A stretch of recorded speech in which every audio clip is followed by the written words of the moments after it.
Buksan muna natin ang ating Biblia. Babasa po muna tayo ng Word of God. Praise God. Sa aklat ng hukom. Ayan, tayo po muna tayo bilang pagbasa sa salita ng Panginoon. Hukom chapter 16, verse 26 hanggang 30. Sa English, Book of Judges po yan. Okay, ganito po ang sabi. Simulan po sa verse 26. Sinabi ni Samson sa utusan niya na nag-aakay sa kanya, pahawakin mo ako sa haligi ng templong ito para makasandal ako. Siksikan ng mga tao sa templo, naroon ang lahat ng pinuno ng mga Pilisteo. Sa bubungan ay may 3,000 tao, lalaki at babae. Nagkakasayahan silang nanonood kay Samson. Nanalangin si Samson, O Panginoon Diyos, alalahanin niyo po ako. Kung maari, ibalik niyo po ang lakas ko kahit minsan para makaganti po ako sa mga Pilisteo sa pagdukit nila sa mata ko. Kumapit si Samson, dalawang haliging nasa gitna ng templo na nakatukod sa bubungan nito.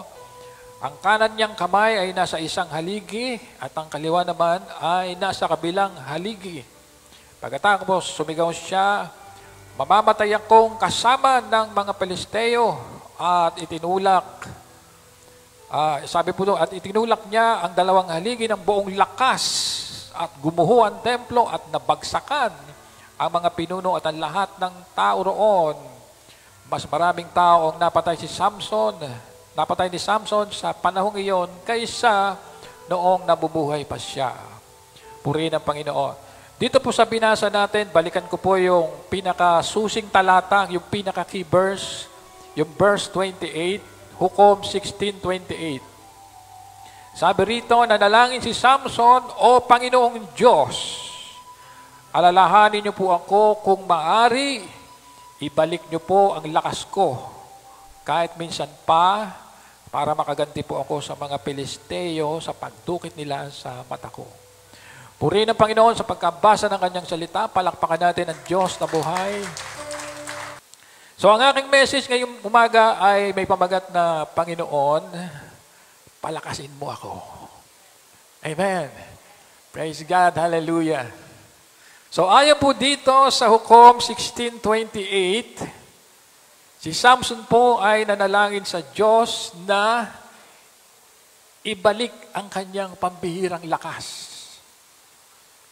Upang ano? Para makaganti siya doon sa mga Pilisteo na dumukot ng kanyang mata. So mamaya titingnan natin paano nangyari yan. Si Samson po, mga kapatid, ay mailalarawan po natin sa maraming mga mananampalataya ngayon. Na sila po ay dating malakas sa Panginoon. Sila po ay dating matibay sa Panginoon. Sila po ay dating masipag sa Panginoon. Sila po ay masunurin sa Panginoon.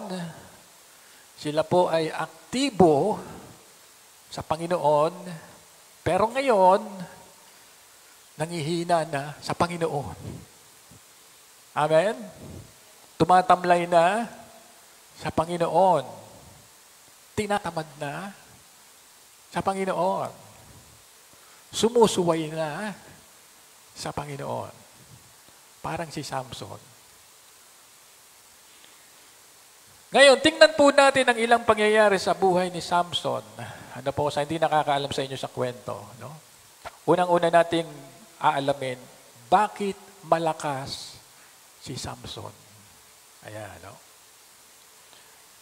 Alam niyo po ba kung bakit malakas si Samson? Number 1, dahil ang sikreto ng kanyang lakas ay nasa kanyang mahabang buhok. Sino po mga mahabang buhok dito? Ayan, no? Praise God. Hukom 16:17. Tingnan natin ito, mga kapatid. Kaya ipinagtapat na lang ni Samson sa kanya ang totoo. Sinabi ni Samson, hindi pa nagugupitan ang buhok ko kahit isang beses lang. Siguro, mula nung sinilang siya, hanggang sa siya'y lumaki, di pa siya nakakatikim ng gunting sa buhok.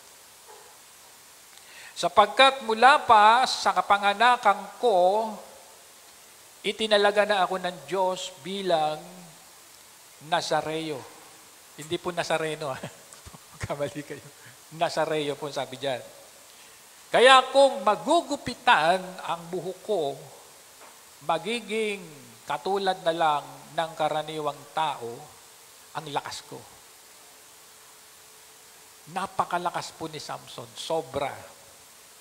So sabi sa talata, ayon kay Samson, mula nang siya ay ipinanganak, hanggang sa siya ay lumaki, hindi pa po nasasayaran ng gupit ang kanyang buhok. Gaano po kaya kahaba yun?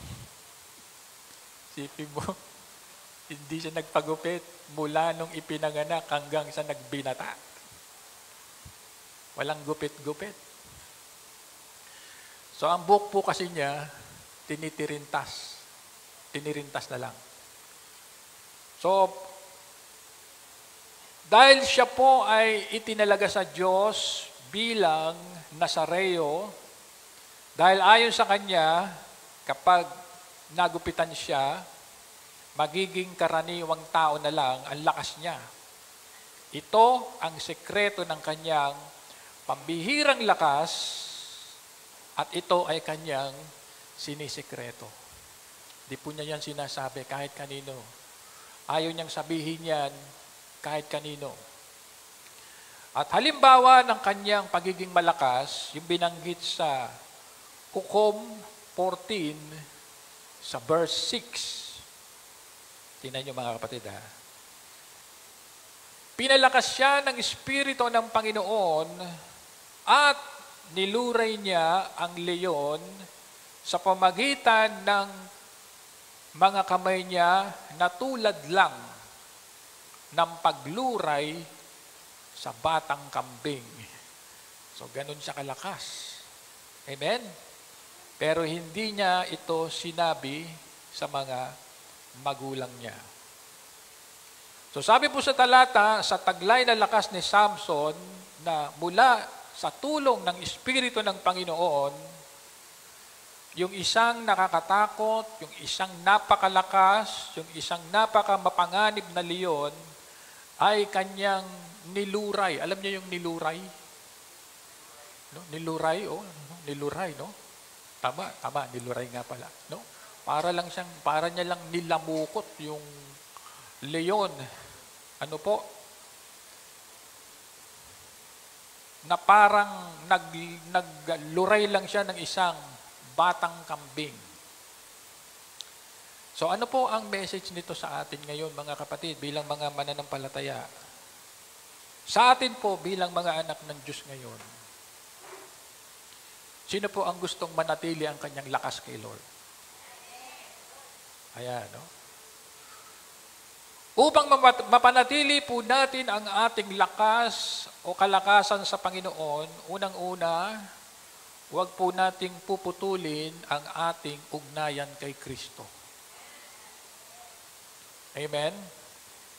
Huwag po nating puputulin ang ginagawa nating pagtawag sa Diyos. Amen po ba mga kapatid?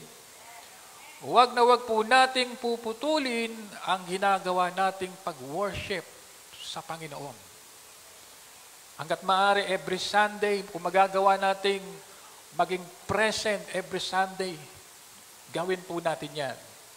Amen po ba? Huwag po nating puputulin ang ginagawa nating pagsunod sa Diyos. Amen. Huwag po nating puputulin ang galaw ng Espiritu Santo sa buhay natin. Amen. Sa ganon, yung ating kalakasan sa Panginoon ay hindi mawawala. Amen po ba? Praise God. John 15, verse 4. Manatili kayo sa akin at ako'y mananatili sa inyo. Hindi makakapamunga ang isang sanga malibang nakakabit ito sa puno. Gayon din naman, hindi kayo makakapamunga kung hindi kayo mananatili sa akin. Hindi bali nang mawala yung iba, wag lang si Jesus. Palakpakan ng Panginoon. Sabi ng talata, gusto po ng ating Panginoong Jesucristo na manatili tayo sa Kanya. Amen? Upang ano po, tayo po'y magbunga. Sabihin natin magbunga. Iba po yung magbunga sa nagbubunga nga. No? Amen. Dahil ang sanga kapag ito ay naputol sa puno, anong mangyayari? Ang sanga ay mamamatay. At pag ito ay namatay, hindi na po ito magbubunga. Amen. Kaya, wag na wag po tayong mawawala. Aalis. Sisira ng ating ugnayan kay Kristo. Palakpakan si Jesus. Palakpakan ng Panginoon. Ikalawang bahagi ng ating mensahe. Bakit nawala ang lakas ni Samson? Yan ang ating ikalawang aalamin. Number 1, dahil siya ay umibig sa isang babae na hindi karapat-dapat sa kanya. Amen?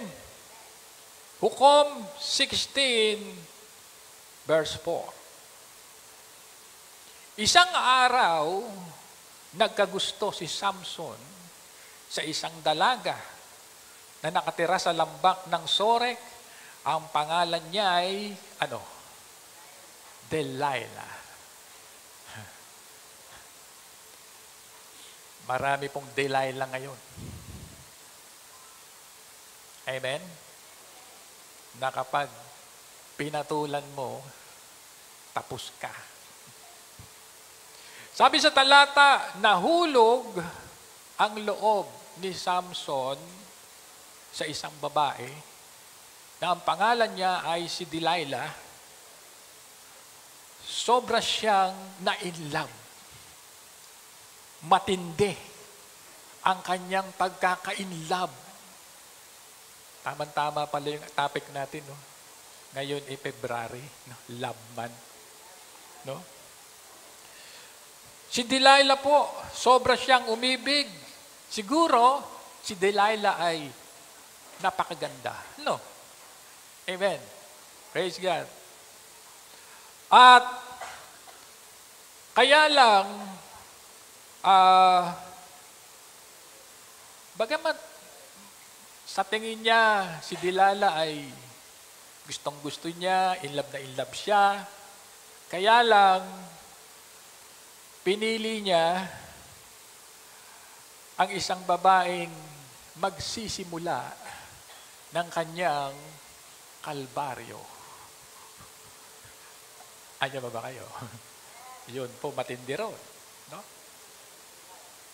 Marahil noong panahon ni Samson, marami ang mga babae na kinikilig sa kanya. Siyempre, macho si Samson eh. Bukod sa matipuno, malakas, magandang lalaki. Siguro halos magkahawig kami noon. Hindi, joke lang. Sinungaling ka, pastor. So, marahil noong panahon ni Samson, marami ang mga babae na kinikilig sa kanya, maraming mga babae may gusto sa kanya, in love sa kanya, na yun ang dapat sa kanya. No? Kaya lang, siyempre, may choices siya. Pinili niya yung isang babae na hindi kalooban ng Diyos para sa kanya. Pero yun ang gusto niya eh. So, yun ang kanyang pinili. No? Purihin ang Panginoon. Alam nyo, ang mensahe nito sa ating panahon ngayon, sa ating mga anak ng Diyos, minsan, Kaya nawawala na yung lakas natin kay Lord. Nawawala yung ating matibay na ugnayan sa Panginoon dahil masyado po tayong nagpapaakit at nagpapahulog ng ating damdamin sa mga bagay na makamundo. Amen po ba? Totoo yan. Sa tingin natin, akala natin, may enjoy natin, tingin natin maganda, pero ang hindi natin alam, nakakasuway na pala tayo sa Diyos. Amen? Ang iniisip mo lang, yung sarili mong gusto. Amen? Yung sarili mong kaligayahan. Hindi mo inisip na yung ginagawa mong pag-choice, hindi choice ng Diyos yun. Choice mo yun. Sarili mong choice na lumalabag sa gusto ng Diyos. Amen? Purihin ang Panginoon. Dito po sa 1 John, sa chapter 2, sa verse 15. Huwag ninyong ibigin ang mundo o ang mga bagay o ang mga makamundong bagay. Ang umiibig sa mga ito ay hindi umiibig sa Ama. Ang makamundong bagay ay parang larawan ni Delilah. Amen. Praise God. Hallelujah. Sabi po sa talata, huwag nating iibigin ang mga makamundong bagay. Dahil ang gumagawa nito ay hindi umiibig sa Ama, sa langit. Bagamat tayo mga anak ng Diyos ay nasa mundo pa, pero hindi po tayo dapat maging makamundo. Amen. Ibig sabihin, hindi tayo dapat in love sa mga gawaing hindi nakakalugod sa mga bagay dito sa mundo. Palakpakan ng Panginoon. Ito pa ang isang napakadelikadong pag-ibig. 1 Timothy chapter 6 verse 10. Sapagkat ang pag-ibig sa salapi ay siyang ugat ng lahat ng kasamaan. Ang sobrang paghahangad ng salapi ang nagtutulak sa iba na tumalikod sa pananampalataya at nagdulot ng maraming paghihinagpis sa buhay nila. Totoo po ba yan? Marami po. Totoo po yan. Sabi sa talata, ang pag-ibig sa pera ay ugat. Ugat, kaya ang tao ay gumagawa ng kasamaan. At ang sobrang paghahangad ng pera ay maaring magtulak sa isang mananampalataya para siya mag-backslide. Amen? Para siya mapatalikod sa pananampalataya. Amen. Kaya hindi dapat. Dapat the more na ikaw ay binibless ng Diyos, mas lalo kang kakapit kay Lord. Palakpakan ng Panginoon. Hindi yung pinagpapala ka ng Panginoon, tsaka kaunti-unting dumidistansya sa Panginoon. Mali po yun. Sa ating mga anak ng Diyos, hindi nakarapat dapat pang mahulog ang ating puso, ang ating loob sa mga bagay na laban sa kalooban ng Panginoon Diyos. Ang gawaing makamundo ay hindi nakarapat dapat para sa mga anak ng Diyos. Amen? Purihin ang Panginoon. Pangalawa, bakit ang lakas ni Samson nawala? Number 2, dahil siya ay umibig sa isang babae na masama ang intensyon sa kanya. Sino naka-experience noon? Sister Nelly, naka-experience kayo? Hukom 16 verse 5. Sabi rito, pinuntahan ng 5 pinuno ng mga Pilisteo si Delilah at sinabi, kumbinsihin mo siya na ipagtapat sa iyo ang sikreto ng lakas niya at kung papaano siya matatalo para maigapos at mabihag namin siya. Kung magagawa mo ito, ang bawat isa sa amin magbibigay sa iyo ng 1,100 bilang. Pera-pera labanan dito. Amen.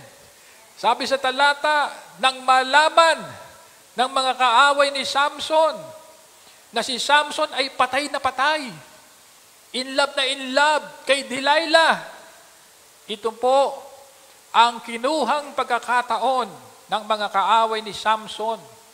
Ang ginawa ng mga Pilisteo, sinimplihan si Delilah, kinausap ng sekreto at sinabi sa kanya, Delilah, kami ng mga grupo, marami kami, magbabayad kami sa iyo ng tig 1,100 pilak isa.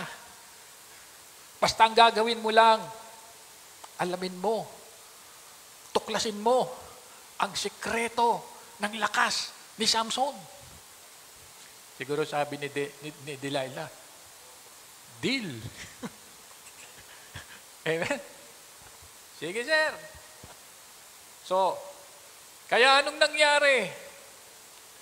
Ang alam ni Samson, kaya nakipagjowa sa kanya si Delilah dahil mahal din siya nito. May experience ba kayong gano'n? No? Ang hindi alam ni Samson, nakipagjowa sa kanya si Delilah for the sake of money. Kaya yung mga boyfriend ngayon, baka may mga boyfriend kahit girlfriend kayo, talaga bang mahal kayo niyan? Adyo ba mga kapatid? Kaya sa pinatulan ni Samson, dahil ang sabi diyan, hindi pag-ibig ang intensyon ni Delilah. Ang intensyon ng kanyang pakikipag-ugnayan kay Samson ay pera. Amen. Sa bagay, nangyayari pa rin ngayon ang ganyan. Paaasahin kang mahal ka? No? Ipararamdam na mahal ka? Sasabihin na mahal ka?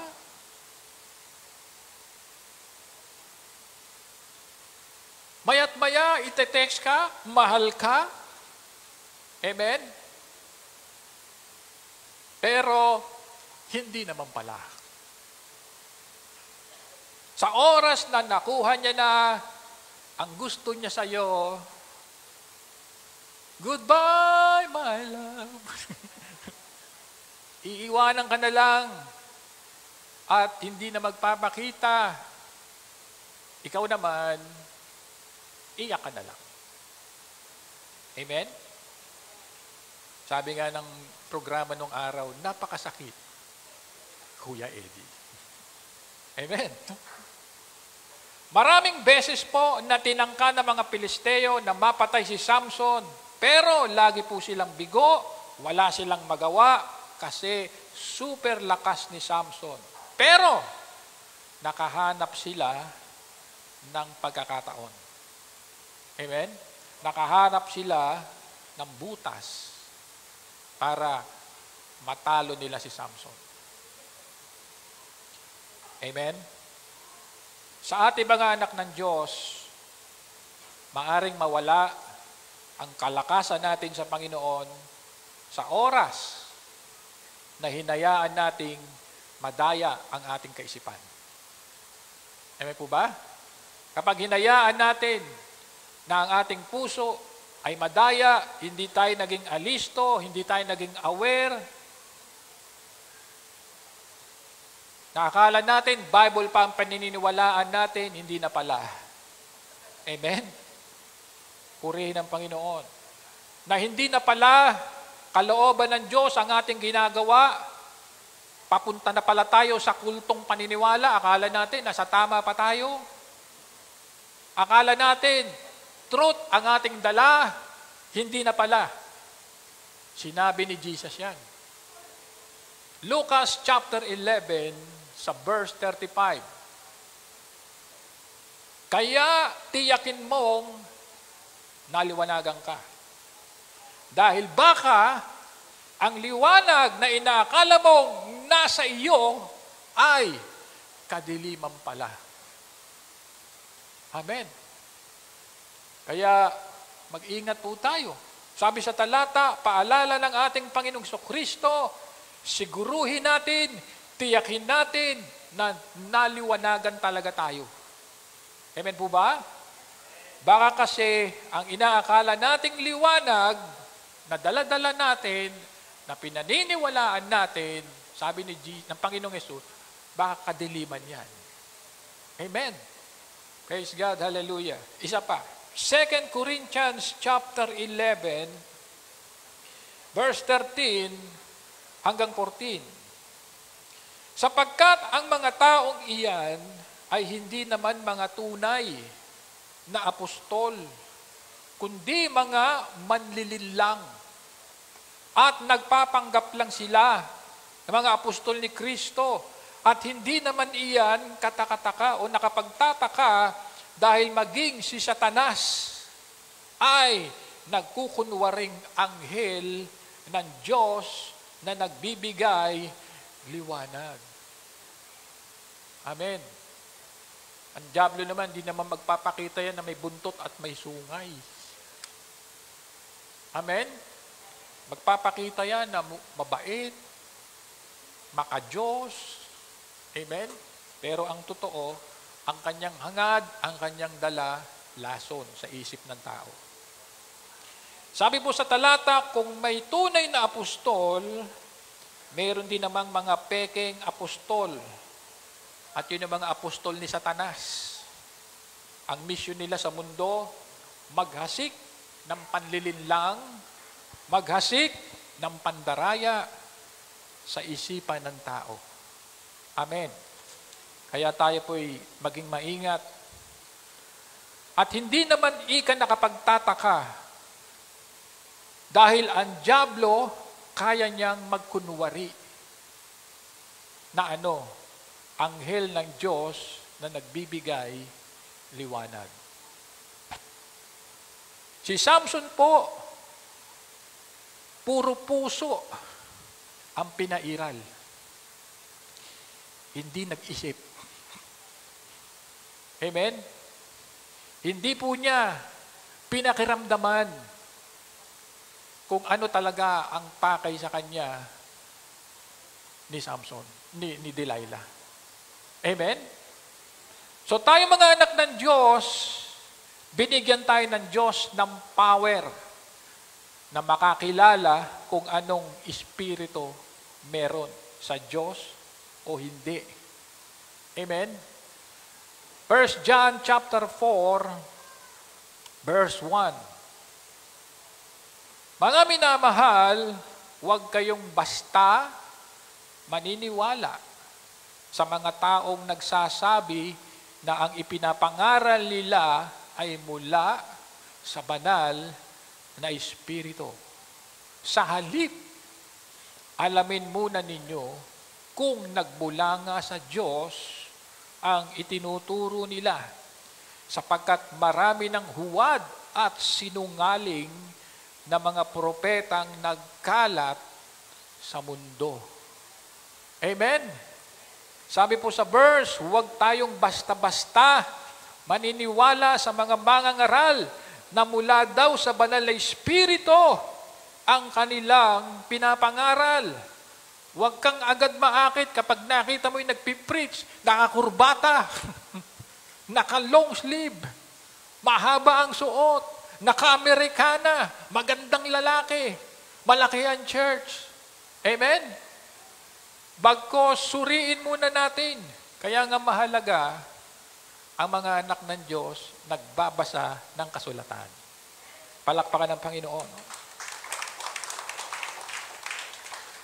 Huwag tayong basta-basta maniniwala sa mga mangangaral na mula daw sa banal na Espiritu ang kanilang ipinapangaral. Bagkos, suriin nating mabuti kung mula nga sa Panginoon ang kanilang sinasabi at nagkalat ayon sa Panginoon sa mundo ang mga huwad at mga sinungaling na mga mangangaral o mga propeta. Amen? Tsaka ba naman nakakita na pastor siya, sasabihin niya siya may-ari ng mundo? Meron ba namang ganun? Siya may-ari ng ating kaluluwa? Di ba? May ganun ba sa Bible? Wala naman di ba? Kung hindi ka nagbabasa ng Biblia, baka maniwala ka. Amen. Pero kung nagbabasa ka ng kasulatan, nagsisimula pa lang magsalita, sasabihin mo na sinungaling yan. Hindi totoo sinasabi niya. Amen. Number 3, bakit nawala ang lakas ni Samson? Dahil siya ay umibig sa isang babae na naging sanhi ng pagkawala ng kanyang pambihirang lakas. Amen? Malakas pa rin sana siya kung hindi siya umibig kay Delilah. Amen? Super lakas pa rin sana siya kung hindi niya pinatulan si Delilah. Amen po ba? Pero anong nangyari? Sobra siyang umibig sa babaeng hindi niya alam na yon ang sumira ng kanyang lakas. Amen? Hukom 16, verse 18 hanggang 19. Naramdaman ni Delilah na nagsasabi si Samson ng totoo. Kaya nagpautos siya na sabihin sa mga pinuno ng mga Pilisteo na bumalik dahil nagtapat na sa kanya si Samson. Kung bumalik ang mga pinuno, dala ang perang ibabayad kay Delilah. Verse 19, pinatulog ni Delilah si Samson sa hita niya, sa kandungan. At nang makatulog na ito, tumawag siya ng isang tao para gupitin ang 7 tirintas na buhok ni Samson. Ano nangyari? Kaya nanghina si Samson at ipinidakip ni Delilah. Yung jowa niya. Yun ang nagpadakip sa kanya. Yun ang nagpahamak sa kanya. Amen. So sabi po dito, sa wakas napaamin din ni Delilah si Samson kung ano ang sikreto ng kanyang lakas. Kasi alam niyo, kung babasahin yung buong kwento niya, naging makulit si Delilah. Ilang beses niyang tinatanong si Samson, "My dear, ano ba talaga ang sikreto mo at ikay napakalakas?" Si Samson naman, kung ano-ano mga pinagsasabi. Hindi niya talaga sinasabi ang totoo. Amen. Keso, pag ako tinalian ng yantok, hindi na ako makakawala. Lahat ng sinabi ni Samson kay Delilah, ginawa ni Delilah, pero palpak lahat. Kaya sabi ni Delilah, "Hindi mo naman talaga ako mahal eh." Kasi hindi ka naman nagsasabi ng totoo eh. Ang hindi alam ni Samson, humahanap lang talaga ng pagkakataon si Delilah para malaman kung bakit siya malakas. Ano ang kanyang sikreto. Amen po ba mga kapatid? So, dito makikita natin, dahil dito, yung buhok ni Samson nagupitan at humina siya. At siya'y hinuli. Maraming beses na tinatanong ni Delilah kung ano ang sikreto ng kanyang lakas, pero ayaw talagang sabihin ni Samson ang totoo. Hindi pa rin nakakahalata si Samson kung bakit tanong ng tanong si Delilah. Pero dahil sa pangungulit sa kanya na Delilah, bumigay si Samson. Sinabi niya ang sikreto at yon ang naging dahilan kaya nawala ang kanyang lakas. Amen? Mga kapatid, ingat po tayo sa mga taong pinagsasabihan natin ng sikreto natin. Baka isang araw, yan ang magpahamak sa'yo. Amen po ba? Alam nyo naman, napakamaraming marites ngayon. Akala mo, pinagkakatiwalaan mo siya doon sa mga sinasabi mo. Hindi mo alam na meron na pala siyang masamang binabalak at binaplano sa iyo. Amen? Mali ang babaeng inibig ni Samson dahil ito ang sumira ng lakas ni Samson. Siya ang dahilan kung bakit si Samson ay nabihag, kung bakit si Samson nakulong, kung bakit si Samson pinahirapan, ginawang katawa-tawa, inalipin, binulag. Hukom 16:21. Ito na po ang masakit na nangyari kay Samson. Hukom 16:21. Dinakip siya ng mga Pilisteo. Anong ginawa? Dinukit ang kanyang mga mata. Pagkatapos, dinala siya sa Gaza.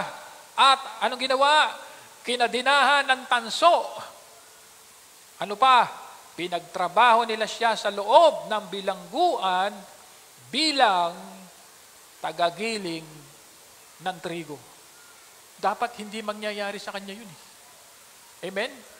Dapat hindi siya magdudusa ng ganon. Pero dahil sa pumatol siya sa isang babae na hindi karapat-dapat sa kanya, pinilit niya yung kanyang gusto, pinilit niya yung kanyang damdamin. Iyon ang nagpahamak sa kanya. Ano po ang message nito sa atin ngayon, mga kapatid? Sa ating mga anak ng Diyos, kung nais nating manatili ang ating kalakasan sa Panginoon, huwag nating papatulan, huwag nating iibigin, huwag nating susuungin ang mga bagay na alam naman nating magpapahamak sa buhay natin. Palakpakan natin ang Panginoon. Alam naman nating sisira sa maayos na ugnayan natin sa Diyos. Magiging sanhi para manlamig tayo sa pananampalataya. 1 Peter chapter 1 verse 14. Bilang masunuring mga anak ng Diyos, huwag kayong padala sa masasamang hilig ninyo noong hindi pa kayo nakakakilala sa Diyos. Amen. Huwag tayong magpapadala saan sa masasamang hilig noong wala pa tayo kay Lord. Kasi masunuring mga anak ng Diyos tayo na ngayon. Sino ang masunuring anak ni Lord? Palakpakan si Lord. Sabi ng iba, ako pastor, kalahati, hindi maingat na mabuti, kalahati lang. 2 Peter chapter 2 verse 20. Sabi po dito, ang mga taong nakakilala na kay Jesucristo na Panginoon at tagapagligtas ay tumalikod na sa kasamaan ng mundo. Amen? Ngunit, kung muli silang bumalik sa kasamaan at maging alipin muli nito, ano mangyayari? Mas masahol pa sa dati ang magiging kalagayan niya. Kaya huwag na huwag kang magbabackslide. Sabi mo sa katabi mo, huwag kang manlalamig. Uminom ka na lang ng malamig, pero huwag kang manlalamig. Amen? Palakpakan si Jesus, Lord. Ayon sa talata, napakadelikado ang mapatalikod tayo sa pagkakakilala natin sa Panginoong Jesucristo dahil yung masamang buhay na ating pinanggalingan dati ay baka balikan natin ng mas malala pa kaysa sa dati. Siguro kung dati, hindi mo pa nakikilala si Lord, paisa-isang toma ka lang, paisa-isang bote. Nung tumalikod ka, nag-backslide ka kay Lord, ngayon, isang case-case na tinitira mo. Nakakatakot. Amen po ba, mga kapatid? Purihin ng Panginoon. Palakpakan natin si Jesus. Ayan. So, ito na po yung panghuling part. Bakit bumalik ang lakas ni Samson? Amen. Dalawang bagay. Una, dahil unti-unting humaba ulit ang kanyang buhok. Amen? Ginupitan siya eh. Ang hindi alam ng mga Pilisteo, pwede uli humaba yun eh. Amen? Basahin natin. Hukom 16, verse 21 at verse 22. Dinakip siya ng mga Pilisteo at dinukit ang kanyang mga mata. Pagkatapos dinala siya sa Gaza, kinadinahan ng tanso, pinagtrabaho siya sa loob ng bilangguan bilang tagagiling ng trigo. Verse 22. Pero, unti-unting tumubo ulit ang kanyang buhok. Palakpakan natin ang Panginoon. No? So, ayon sa talata, dahil si Samson ay naging bihag ng mga Pilisteo, ginawa siyang alipin, ginawa siyang tagagiling ng trigo. Ang akala ng mga kalaban niya, normal pa rin ang kanyang lakas. Amen? Ang hindi namamalaya ng mga Pilisteo, ang lakas ni Samson ay bumabalik. Amen? Bakit? Dahil ang kanyang buhok na naputol, humahaba uli. So ano po ang points nito sa atin, mga kapatid? Sa ating mga anak ng Diyos, maaring dumating tayo sa panahon na tayo'y natalo. Dumating tayo sa panahon na tayo nahulog sa tukso. Dumating yung panahon na nanlamig tayo sa Diyos. Subalit, bigyan natin ng pagkakataon muli na unti-unti ang ating paglilingkod sa Panginoon ay bumalik. Amen po ba? Hanggang sa tuluyan tayong muling lumakas sa Panginoon. Palakpakan si Jesus. Glory to God.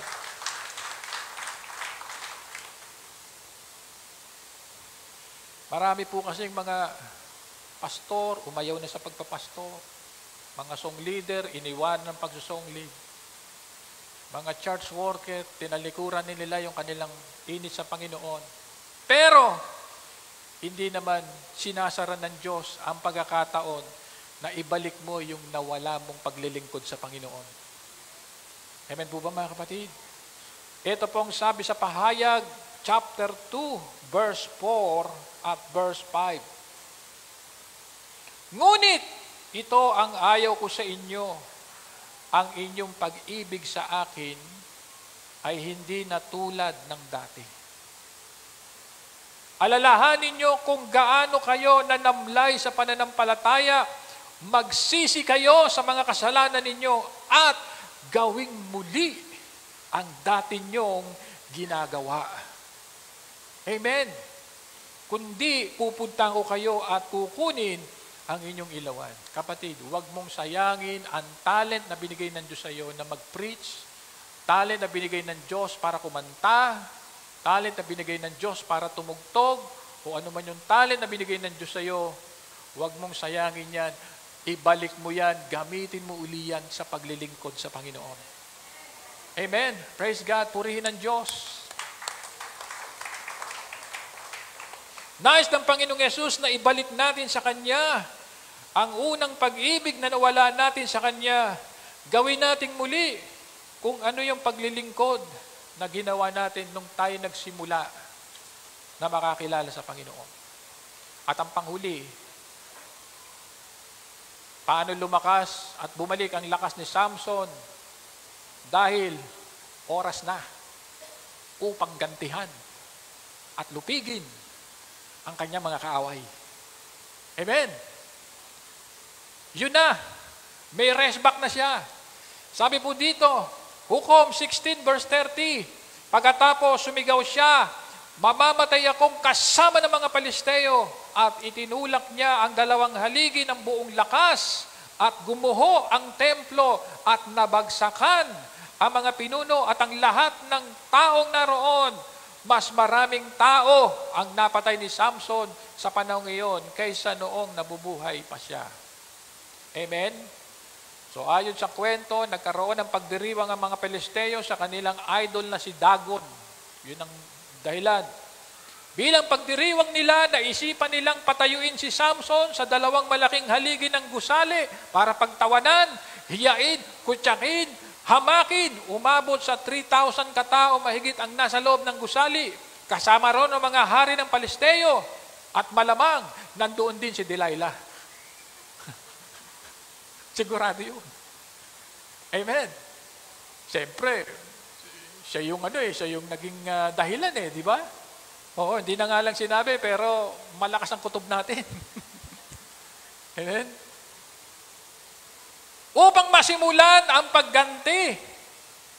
Si Samson, nagpaakay siya sa bata na maakay sa kanya. Sabi ni Samson, Iho, ihawak mo yung kamay ko sa 2 haligi ng gusaling ito. Pagkatapos, tumakbo ka na palabas. Amen? No? So pagkatapos nung hawak na niya, ang mga Pilisteo nagtatawa. Pagkatapos mag-pray ni Samson, nag-pray siya, sabi niya, o bago itulak yung 2 malaking haligi ng gusali, si Samson ay nanalangin. At ang kanyang panalangin, Panginoon, Yahweh, mahabag po kayo sa akin. Minsan pa po ninyo akong palakasin. Amen. Para ako makaganti sa mga Pilisteyong ito. So pagkatapos po niya mag-pray, sumigaw na siya ng malakas. Sabi niya, mga Pilisteo, mamamatay ako, pero kasama kayong lahat. Amen. So guho silang lahat. Patay. Pati si Samson namatay. Palakpakan natin ang Panginoon. Nakaganti siya.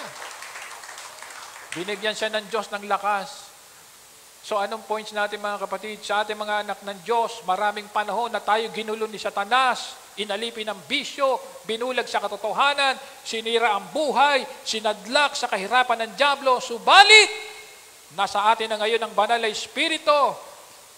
Nasa buhay na natin ang ating Panginoong Yesus. Kaya naman ngayon, panahon na para tayo naman ay magtagumpay.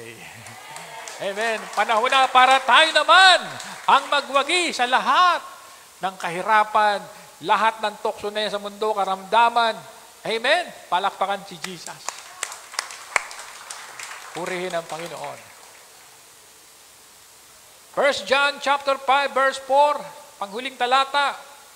Sapagkat ang bawat anak ng Diyos ay nagtatagumpay laban sa mundo. Napagtatagumpayan niya ito sa pamagitan ng pananampalataya. Sabi sa verse, nagtatagumpay na ang mga anak ng Diyos laban sa mundo. Ibig sabihin, sa mga bagay na makamundo, ito ay dahil sa ating pananampalataya kay Kristo. Ngayon, itong aking tanong, panghuli, pangwakas. Kapatid, ikaw na nanonood sa online, sa mga panahong ito, ikaw ba ay nanlulupaypay? Ikaw ba'y nanghihina? Ikaw ba'y nag-aalinlangan? Ikaw ba'y nanlulumo? Nais mo bang maranasan na palakasin ka ng Diyos? Tumayo tayo lahat. Purihin ang Panginoon.